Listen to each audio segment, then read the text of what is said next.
Hello, Econers. Happy NFL draft night. Happy birthday to my son, who is 17 today.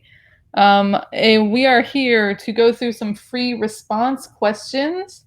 This is our last 1 hour cram. Yikes. That means the AP test must be near. So, before we start, just a reminder that this stream is being recorded. It will appear on our website and in other places. I learned through some cool statistics the other day that even though we don't always have a lot of people joining us live, there are a lot of people watching these, which either makes me feel really good or a little bit scared. I'm going to go with the really good for now. So if you ask a question, your name will appear on the screen. Change your name if you don't want anybody to know that you're an econ nerd like me. We're going to watch this video from Amanda. So here we go. Literally giving away $100 to pay for your AP exams to like 50 different schools. How do you win? Easy. You just gotta post about the AP experience on social media, on TikTok, Instagram, or Twitter. Use the hashtags YesWeCram and with Fiscal and tag everything Fiscal. So one person will win every single day, and this is how you can win. It is going to be a group of students who actually judge the winner. They will pick the winners. And this is how they're going to choose. It has to capture the AP experience. Do they look at that post and think like, that's 100%? Is it creative? Is it funny? Does it have a really awesome song in it or really good use of some sort of meme, anything? Do we see creativity and engagement? How many likes do you have? That literally is going to help. More likes, the more likely you are to win. And then finally, does it incorporate Bible? Is it in the caption, what you're wearing, in something that you're doing? How have you incorporated Bible into it? So this is how you can win. A couple of quick notes. Make sure you follow Big Bible and you. You can post as many times as you want. You can post today, tomorrow, every day, as many times during the day as you want. But you can only win once. Keep that in mind. And finally, some of our best social interns came from this contest last year. So if you're really awesome at social media and you're looking for an internship, show us what you've got. We want to hire you. So I can't wait to see your posts. See you on the flip side. Good luck in your exam.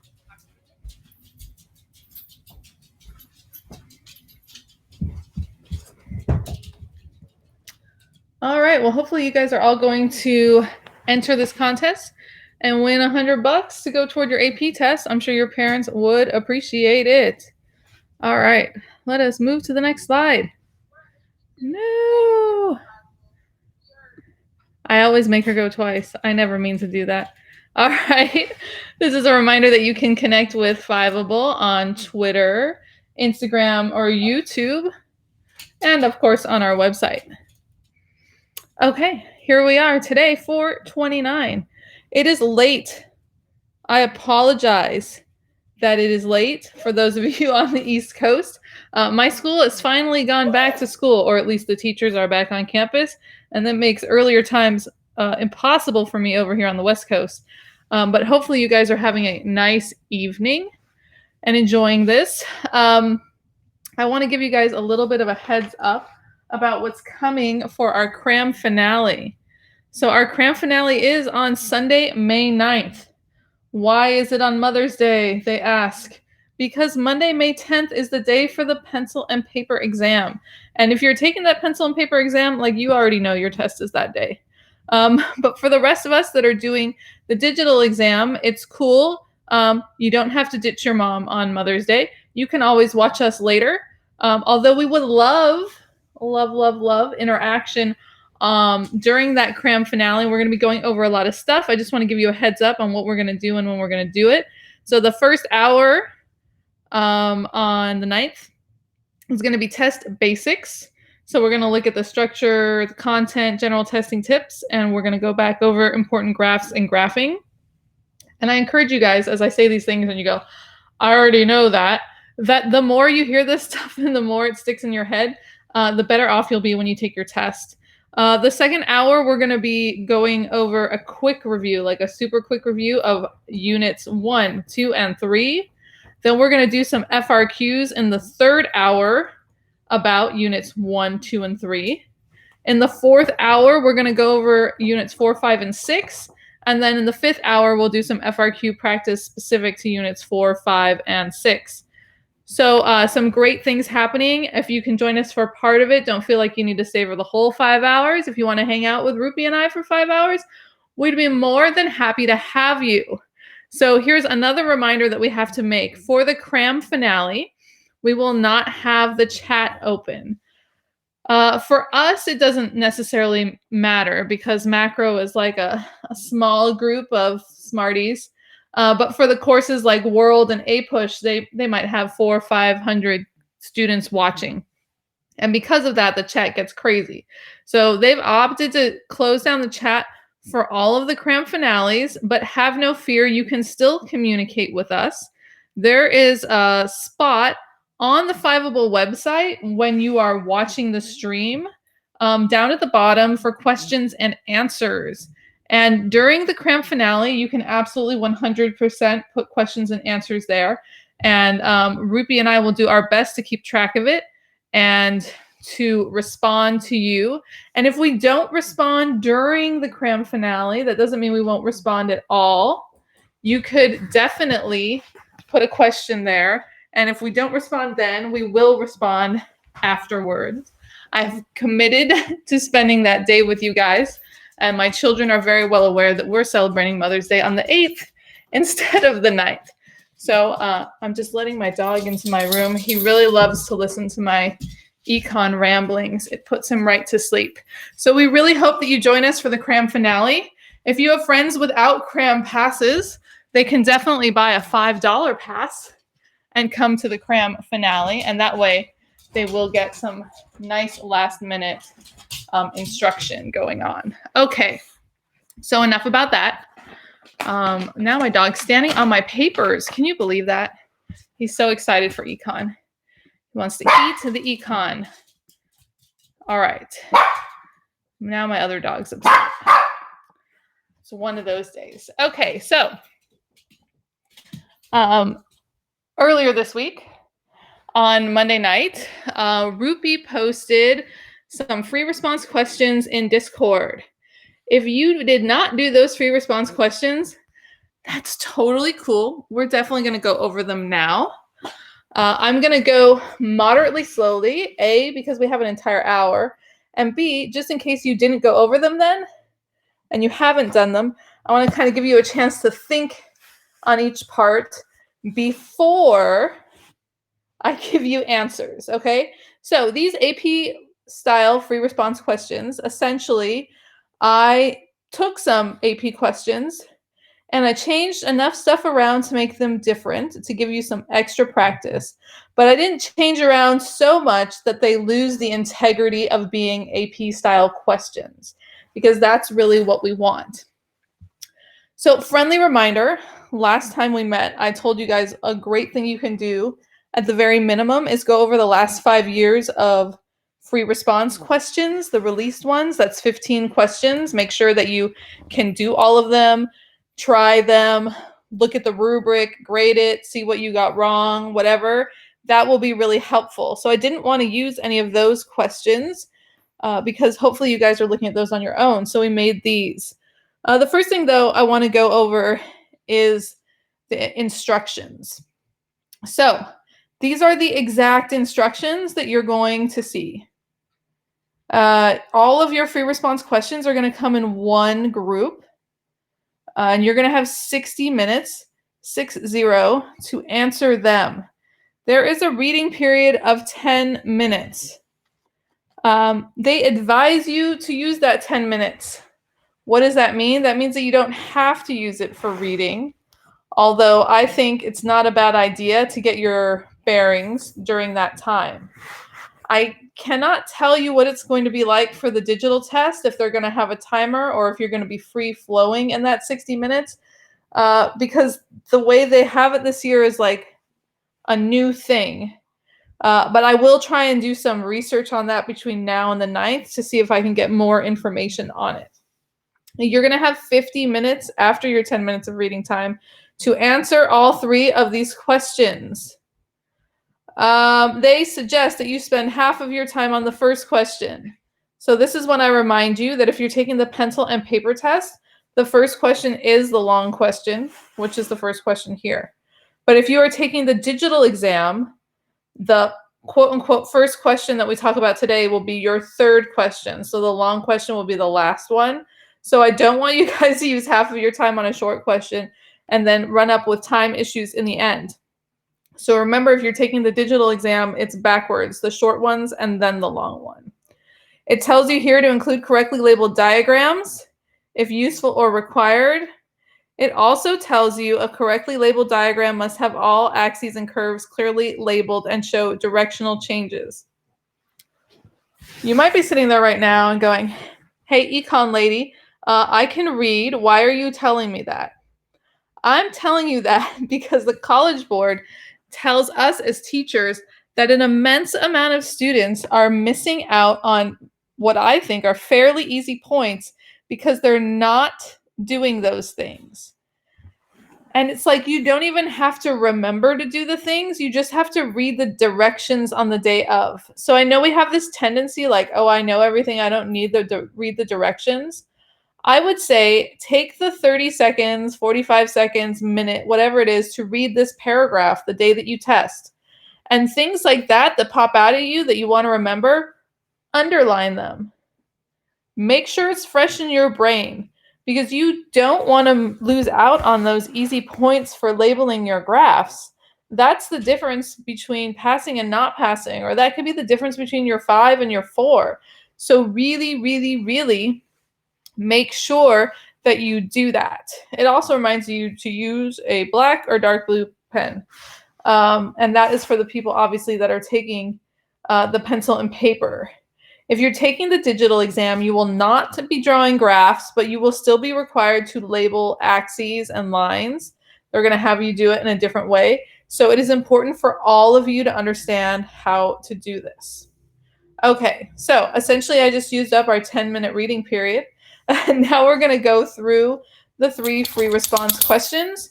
And it's going to be a bazillion slides because I separated each part onto a separate slide.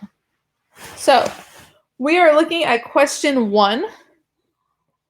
Here it is. Assume that the Fiveable economy is currently in short-run equilibrium with the actual unemployment rate below the natural rate of unemployment. So we're going to start with part A, which tells us to draw a single correctly labeled graph with both the long-run Phillips curve and the short-run Phillips curve, and then it reminds you to label the current short-run equilibrium point M. You can actually get 2 points for drawing this graph. Not just 1, but 2. So I want everybody to take like a good solid minute right here and draw that graph. And if you already did it, you did it in advance, I want you to look at your drawing and make sure that it has everything you want it to have on it and that it's properly labeled.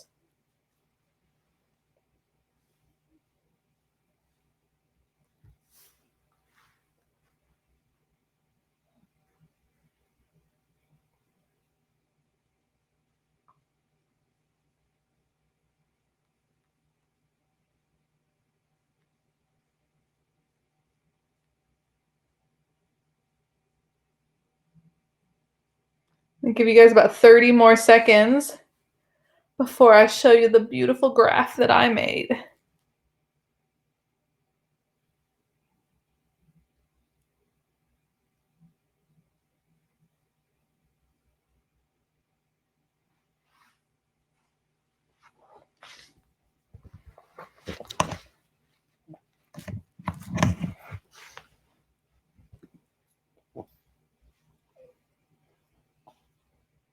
All right, here we go.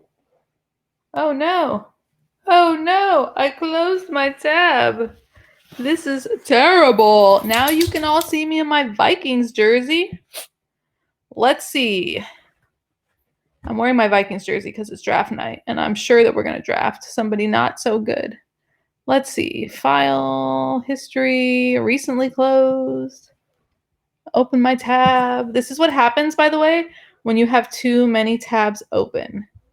All of us Fiveable teachers and interns and TAs have been sharing how many tabs we have open, and I always have way too many tabs open, and that leads me to accidentally closing them occasionally. Just like I did right there. But now you guys know what I look like. It's not a surprise. It's not a secret anymore. But what you don't know is I took off my glasses because sometimes it's easier to see without them. Okay, now you can see the really beautiful graph that I made. This right here is the graph that they requested, our Phillips curve graph. So you see the instructions in front of you, yeah? And it tells us to draw a single correctly labeled graph. So why does it say single? That means they want one graph. So they don't want a graph with the Phillips curve, the long run Phillips curve, and another graph with the short run Phillips curve. And you might be thinking like, duh, but I've seen students do this. They've drawn the graph separately. So they want a single graph. That means they want both lines on the same graph. So here we have in front of us both lines on the same graph. Remember, our short run Phillips curve is downward sloping, looks like a demand curve. Our long run Phillips curve is a vertical line. Yes, we're going to make sure to actually label each of our lines SRPC and LRPC. And we're also going to label the bottom of that LRPC where it hits the axis with NRU. NRU, the natural rate of unemployment. We're also going to remember to label each of our axes. If you remember, the inflation rate goes on our y-axis and the unemployment rate on our x-axis. Finally, they tell us to label the current short-run equilibrium point M. So if you remember, the prompt told us that the Fiveableville economy is currently in short-run equilibrium with the actual unemployment rate below the natural rate of unemployment. That means that unemployment is super, super low. And we know from studying the Phillips curve that if our unemployment is really low, then our inflation must be high. So that is why our point M is to the left of the LRPC. You could put it anywhere. I chose like right in the middle of what was left of my line. And then I took the time to put some dotted lines from my point over to the y-axis and the x-axis. Is that required? No. Is it good to do? Yes. You want to make things as clear as possible to the reader so they really know that you know what you're talking about. And that shows an understanding that that point is at that higher inflation rate and at the lower unemployment rate. So that is our graph. That is part A. Part B asks us to assume assuming no policy actions are taken, what will happen to the short run Phillips curve? And then it asks you to explain. So I'm going to give you about a minute to think. What will happen to our short run Phillips curve if no policy actions are taken? You're on the clock, just like the guys over in the NFL draft. You've got about a minute.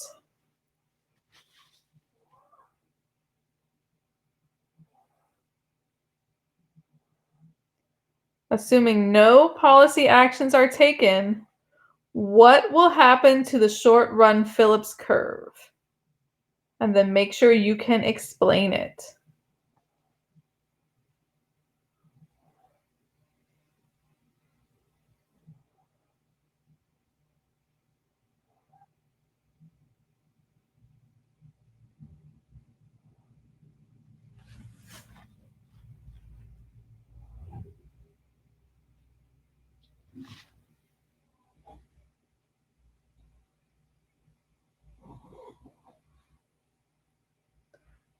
All right, so this part is worth 1 point.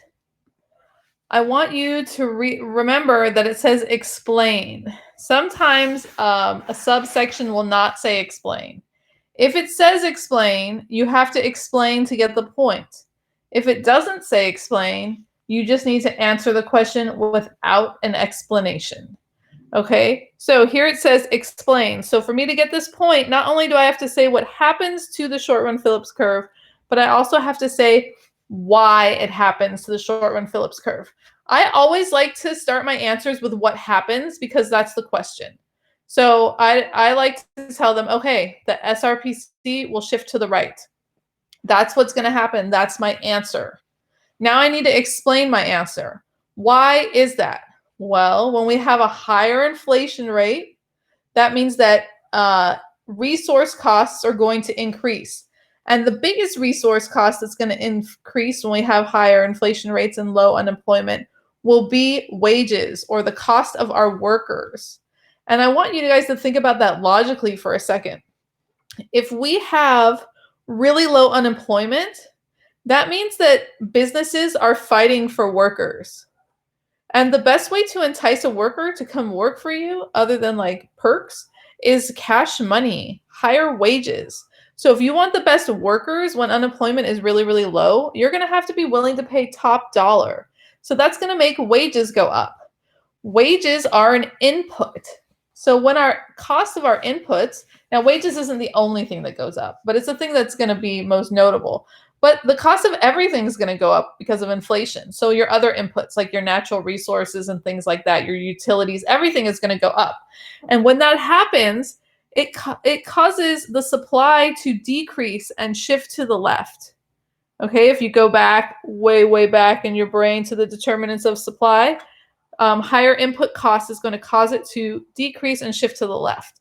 This would, in turn, increase unemployment and shift the SRPC to the right. The opposite would be the case if we were above unemployment, above the natural rate. Everything would move in the opposite direction.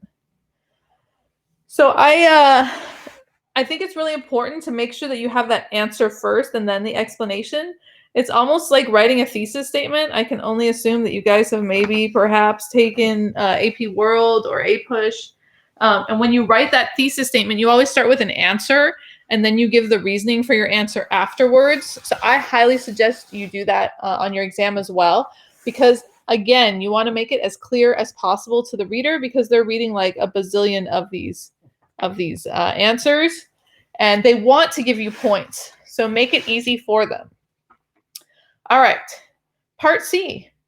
If the Federal Reserve Bank wants to return unemployment to the natural rate, what monetary policy action should they take? So what should the Federal Reserve Bank do to return unemployment to the natural rate? And then it says explain. So I'm going to give you a minute to think about that. What should the Federal Reserve Bank do if they want to return unemployment to the natural rate? Remember from the beginning of our question that unemployment is below the natural rate. So what should the bank do?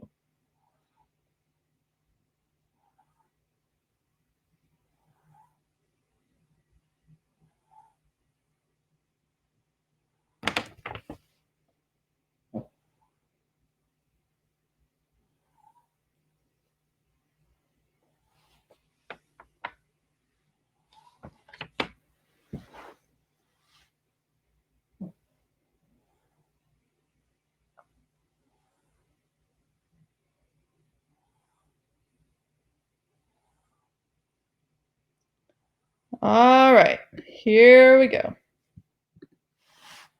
So if the Federal Reserve Bank wanted to return unemployment to the natural rate, they should sell bonds on the open market. So I'm going to be honest with you. Well, I'm always honest with you. The question that I based this off of specifically asked for open market operations, but I didn't want to make it that easy. Like, what kind of open market operation would they do? So I asked you what kind of monetary policy. So, and you'll notice me say this several times today.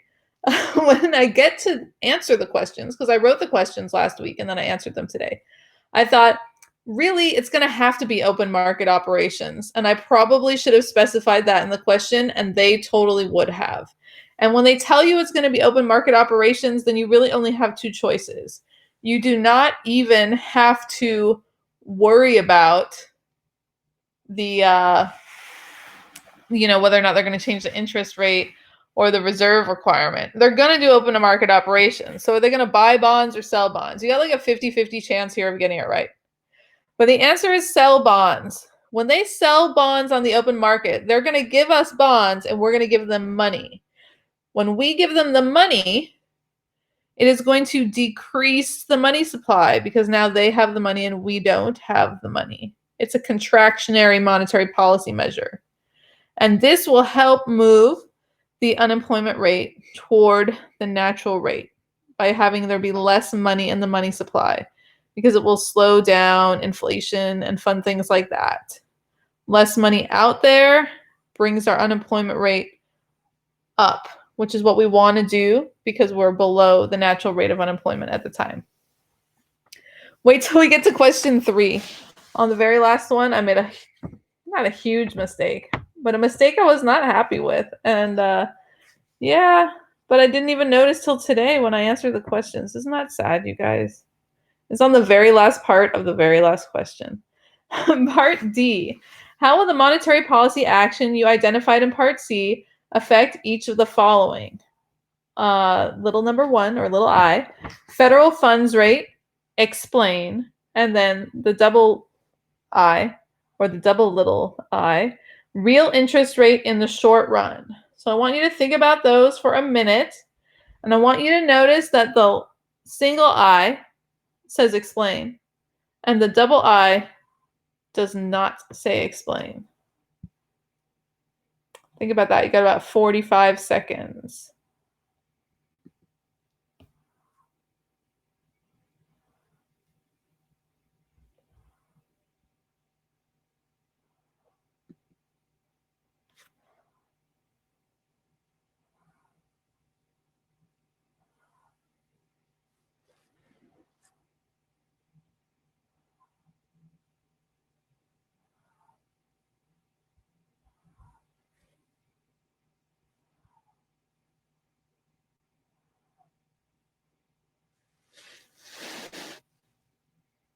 All right, here we go. All right, what's going to happen to the federal funds rate? Notice again, my answer starts with what's going to happen and then goes to the explanation. The federal funds rate will increase. Why? Explanation. Because as the money supply decreases, bank reserves also decrease, causing the interest rate to increase. Okay, so when there's less money in the money supply, then banks don't have to hold as much in reserves because there's less money out there. Okay, why does that cause the interest rate to increase? Well, there's less money available. Less money available makes the money cost more, and that's why that interest rate is going to go up. So for the little I, you must have an explanation.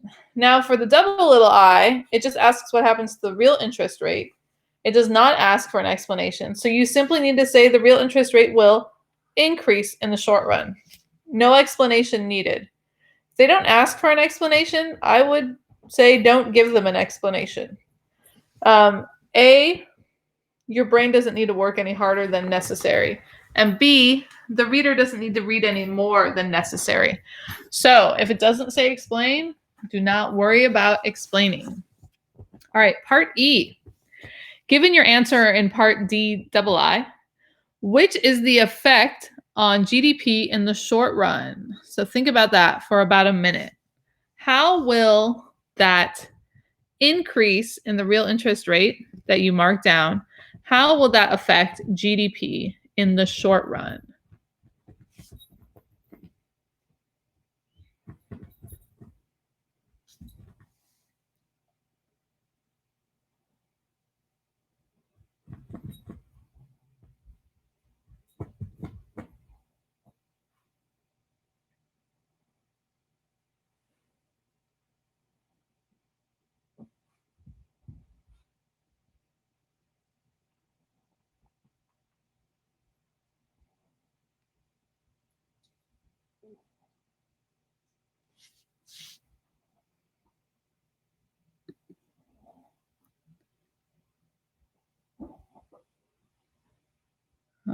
here we go. So we said that the interest rate was going to go up.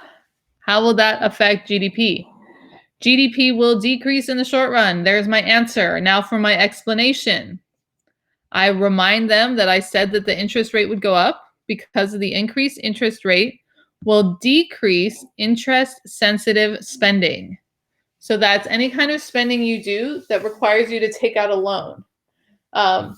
So that could be a person buying a car or a house. It could be a business buying capital goods for their factory. It could be the government buying something with a loan. All of those things. Any and all of those will decrease because the interest rate has gone up. This will reduce aggregate demand. And then here I have in parentheses, this is not part of my answer, but a reminder for me to remind you that aggregate demand is the same, has the same components as does GDP. So once you memorize that formula, the C, the G, the I, and the NX, if any of those change, it's going to change GDP. If any of them decrease, then C, G, and I decrease, GDP decreases. C, G, and I increase, GDP increases. So when that investment spending, I, or consumer spending requiring interest, C, or government spending requiring interest, G, any of those go down, then GDP is going to also decrease. So there's a point there. All right, number F. I love calling them numbers. Drives my students insane. Canada and Fiveableville are major trading partners. Indicate how the change in real GDP you identified in Part C will affect the demand for the Canadian dollar in the foreign exchange market. Does not ask for an explanation, but merely for an answer. Why am I telling you that? Because for the most part, this foreign Forex market is the thing that students have the hardest time with. A, it's the most confusing, and B, it happens at the end of the school year, so some people like never even get to it. So you don't have to explain here. I also want you to know if you do a question like this and you get down to that part and you're like, oh, I know everything, but not the end. That's okay. Just do your best. Come up with an idea. So think for about another 40 seconds or so. What is going to happen? What is going to happen to the demand for the Canadian dollar? Dun, dun, dun.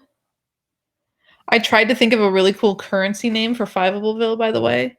I am totally open to suggestions, but the best I could come up with was dollar, which is not at all creative. Not at all.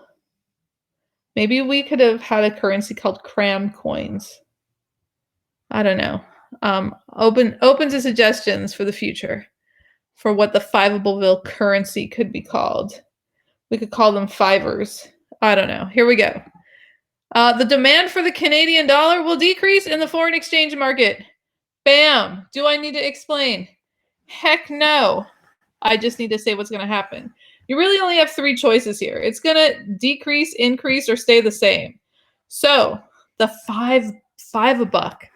Harrison, I like that. The $5 a buck. I'm going to remember that. Okay. You really have three choices here. Increase, decrease, or stay the same. It doesn't ask for an explanation. So if you have no idea what's going on, at least guess one of those. Of course, we know what's going on because we're with Fiveable and we've been cramming. So yes, we know that the Canadian dollar is going to decrease. The next part of the question asks you to draw a correctly labeled graph of the foreign exchange market for the Canadian dollar, showing the effect of the change in demand identified in Part F. You said it was going to go down on the value of the Canadian dollar relative to the Fiveableville $5 a buck. Yeah? So, draw me a graph. Go forth and graph, my friends. I'm going to give you about a minute, which I know is not a lot of time to draw a graph. But such is life. That's about what you're going to get during the test anyway. Make sure you label the heck out of that graph.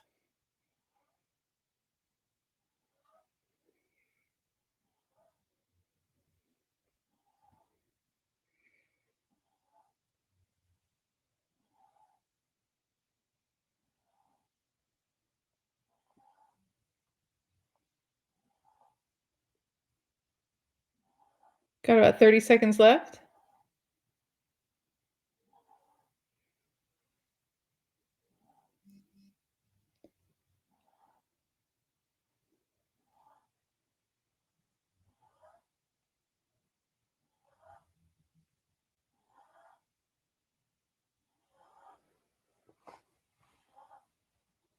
All right, so I definitely made this graph, and I was so proud of it. I'm also the leadership teacher at my school. I was so proud of my graph that I forced some of them to look at it at the end of class today, even though they don't know anything about econ. I was like, look at my graph, you guys. It's so beautiful. Are you guys ready? Ta-da! My graph. I love my graph. Okay, here's our correctly labeled graph. Let's start with our axes. When we looked at the foreign exchange market, we looked at a graph that was specifically about the euro, and it had a euro sign, and then it had like a fraction bar and then a dollar underneath. So here, if fiveable dollars had, or our $5, if they had some kind of symbol, you could put that over the Canadian dollar symbol. But if we don't know the symbols or we can't draw the symbols, the best thing to do is to be obvious about it and write it out. So notice there on the y-axis, we have fiveable dollar, and then my fraction bar, and then Canadian dollar, okay? They're asking about the Canadian dollar in the question. So on the x-axis, I'm going to put quantity of Canadian dollar. Essentially what's happening is on the y-axis, you're writing how many $5 it takes to buy a Canadian dollar, right? So that's the price of the Canadian dollar. And then on the x-axis, we have the quantity of the Canadian dollar. So it's really important to label this correctly. This is probably the hardest one to label. Okay, so we have our supply line. Hey, yo, it looks like every other supply line. We have a demand curve. Hey, yo, it looks like all of our other demand curves. We said in our answer in part F that demand was going to decrease. When demand decreases, it shifts to the left. Ta-da! There we shifted our curve. This is the first curve we've shifted in our answers. But if you remember all the way back at the beginning in the instructions, it said must show directional changes. So there are many ways to do this, and I suggest you do them all. Way number one is our curve moved from D1 to D2. Obviously, we're going in numerical order, so D1 is the first curve, D2 is the second. I also drew a really beautiful arrow. Yes, draw an arrow, make it obvious. Not only did I show that my demand curve shifted, the prompt says to show the effect of the change in demand on the value of the Canadian dollar. Okay, that's over there on the y-axis. So I took my equilibriums and I dotted them all the way over to my y-axis, and I labeled them E1 and E2. E1 corresponds with the D1 line, and the E2 corresponds with the D2 line. And then I drew another arrow because I want to make it as obvious as possible what is going on. And this beautiful graph will earn you a couple of points as well. Okay, you survived the long question. Yes, we have 22 minutes. Oh, the big fives. That's a cool name too. God, we should have like a contest. Rupi, let's have a contest in the Discord to name the imaginary, the fictional fiveable currency. And then we can use it for forever. All right, we survived the long question. Let's move to our first short question. Fiveable, always, and Mexico are trading partners, and both produce cookies and chickens. The countries can produce the following amounts using equal amounts of resources. Fiveable can either make 9 cookies or 18 chickens. Mexico can either make 9 cookies or 12 chickens. It is not lost on me that you do not make chickens, but I thought it made it that much funnier. Okay, and we might as well have fun while we're doing econ. If you got this question, part A, on your actual AP exam, you would be so excited for this free point because it asks you which country has an absolute advantage in producing chickens. I'm not even going to give you a minute to think about this because that is probably like the easiest question you could ever get on a free response question. And the answer is that Fiveable has the absolute advantage in producing chickens. Why? 18 is bigger than 12. Simple. It doesn't get any easier than that. Okay. Mind you, it doesn't ask you to explain. So you could just say Fiveableville has the absolute advantage in producing chickens. But I wanted to remind you that 18 is greater than 12. See, Harrison thinks that he would be lucky to have a comparative advantage FRQ. I know a lot of people that would disagree with that, but hopefully after today, everybody loves these kind. I would say you get comparative advantage once every few years. I think there's a decent chance a comparative advantage question could show up on this year's AP exam. So let's cross our fingers for it. Okay, part B, calculate the opportunity cost of a cookie in Fiveableville. I didn't give you time to do this, but that's okay. So how many chickens does one cookie cost? Well, I can make 9 cookies or 18 chickens. So each one of my cookies, whoa, hold on a second. Did I do that backwards? The opportunity cost of producing a cookie. To produce 1 cookie would actually cost me 2 chickens, you guys. I put the wrong answer. Were you guys going to call me out on that? Harrison, were you going to call me out? I hope you were going to call me out. And this is why, even though comparative advantage questions seem easy, sometimes they're not, because we go too fast and we make dumb mistakes. So every cookie, do you still love me, Harrison? Every cookie that you make costs 2 chickens. So don't look at my answer there. It's wrong. Everybody listening in the replay, that answer is wrong. And here's the sad thing. Or I'm going to pretend I did this on purpose, like a good teacher will. Because when you answer one part wrong, it can really throw off the rest. So we're going to ignore the rest of my answers because they're not going to make any sense. Yikes. Okay, so, oh, I'm glad you still love me. That makes me very happy. So learn from my mistakes. Do as I say, not as I do. The cost of 1 cookie is 2 chickens. Yes? But the cost of a chicken is half of a cookie. That's where I was going with that. And that's why comparative advantage can be tricky. So don't get tricked like I did. Okay, which country has the comparative advantage in producing cookies? Well, we're going to figure this out all together now because my answer is way off because I was totally backwards when I was doing my comparative advantage.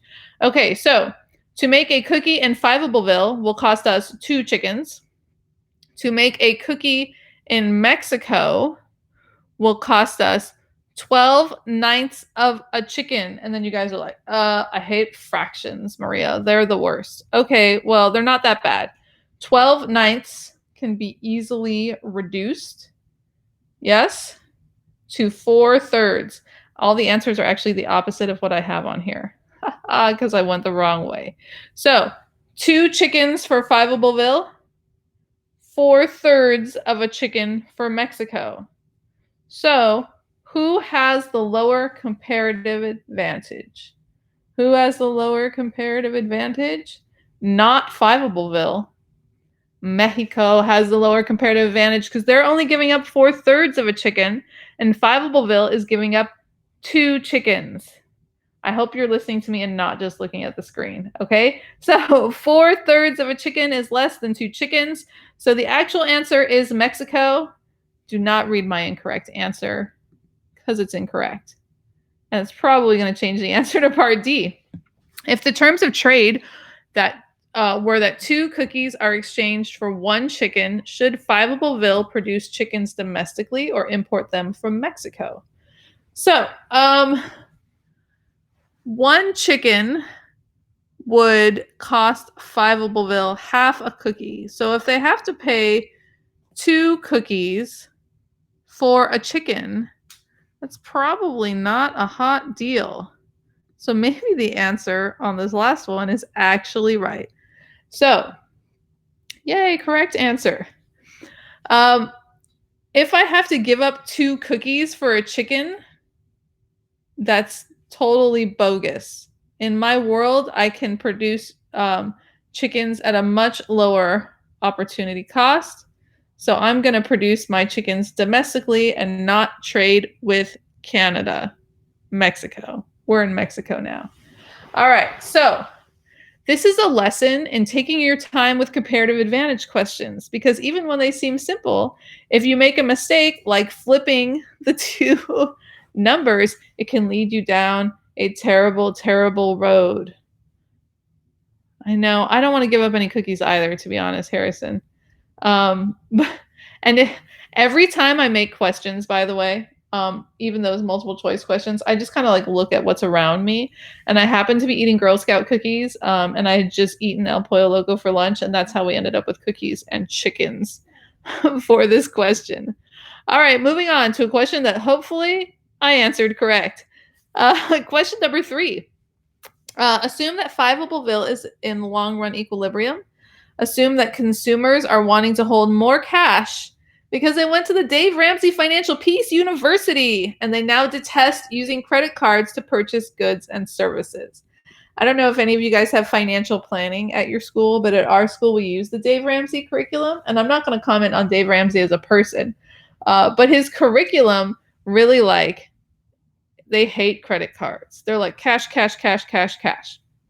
So if you went to Financial Peace University, you'd probably be like, I'm never using a credit card again. I'm only using cash. So that's what I want you to think about. Okay? They don't want to use credit cards. They only want to use cash. Part A, draw a correctly labeled graph of the money market and show the effect of the increased holdings of money on the equilibrium nominal interest rate in the short run. So I'm going to give you like a minute to draw said graph and show what's going to happen when people start only spending cash and not using their credit cards. By the way, I will fix my answers on these slides, and I will get the correct slides in, and then if you want to look at the slides and not watch the replay, at least you'll have the right answers in front of you. That'll teach me for thinking comparative advantage is easy.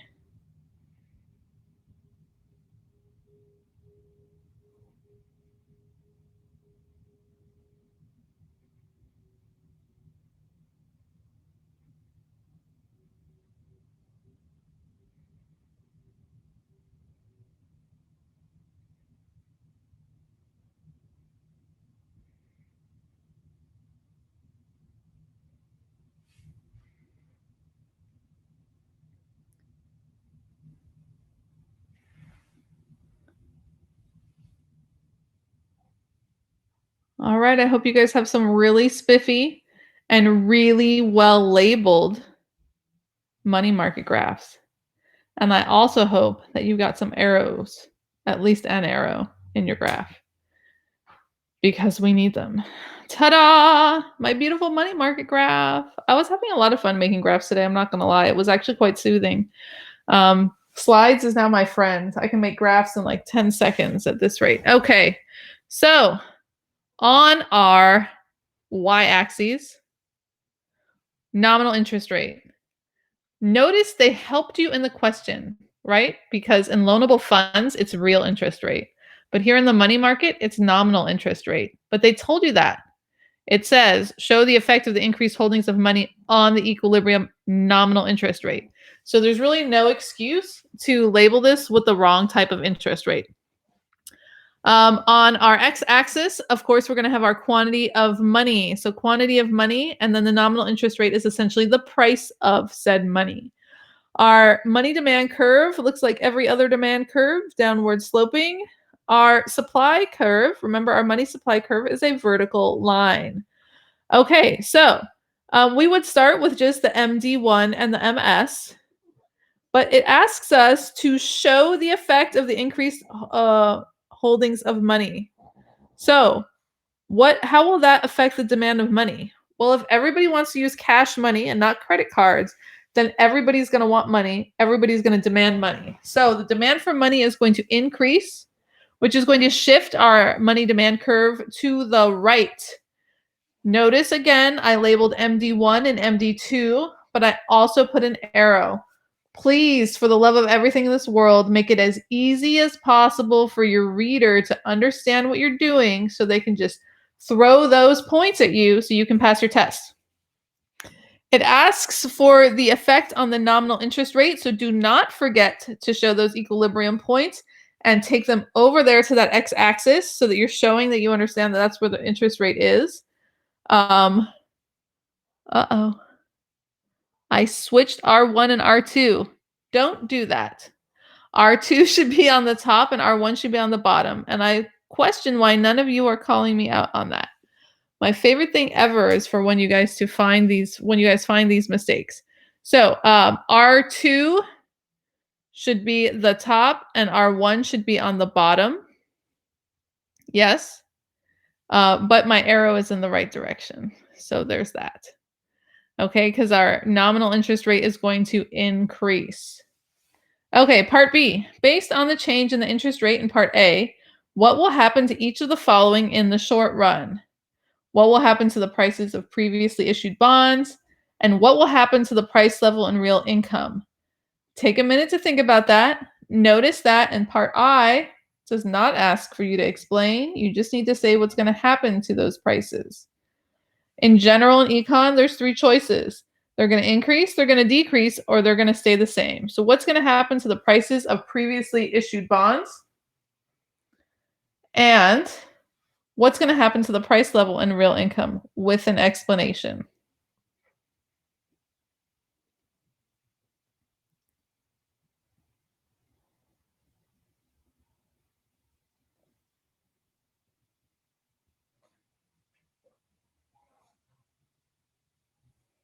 About 15 more seconds to think about this.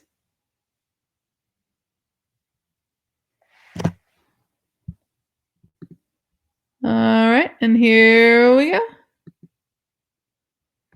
Okay, what's going to happen to the price of previously issued bonds? So, our interest rate went up. That means that the bonds that were issued before have a lower interest rate than is available currently. That isn't too exciting to anybody. That's going to make the price of those bonds decrease. Hopefully that's logical enough for everybody. Okay, so the bonds that were issued before are going to be issued at a lower interest rate. Now that interest rates are higher, I don't want those old bonds at the lower interest rate. I want new bonds at the current interest rate. I don't need to explain that though. I just need to say what's going to happen. You have three choices: increase, decrease, stay the same. The answer, of course, is decrease. Both for the price level and the real income. Both the price level and real income will decrease. Remember, I'm going to answer my question first and then give my explanation. Because the higher interest rate will decrease consumption, investment, and or net exports, all of which would decrease aggregate demand. When aggregate demand shifts down, decreases to the left, that will take the price level and make that go down as well. You could graph that out, not necessary, but totally something you could do. Part C. If the central bank wishes to reverse the change in the interest rate identified in Part A, what open market operation would it use? So what would the central bank do to reverse the change in the interest rate that you identified in Part A? What are they going to do? I want you to think about that for about a minute, and then we'll talk about it.